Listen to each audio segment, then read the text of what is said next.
লামনিংয়ে railway স্টেশনে হঠাৎ আগুন লাগার ঘটনা।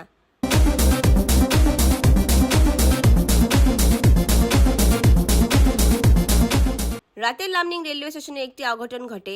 স্টেশনে 1 নম্বর প্ল্যাটফর্মের একটি রুমে হঠাৎ করে আগুন ধরে যায়। সূত্র অনুসারে আগুনের ফলে ব্যাটারি সহ অন্যান্য সামগ্রীও পুড়ে যায়।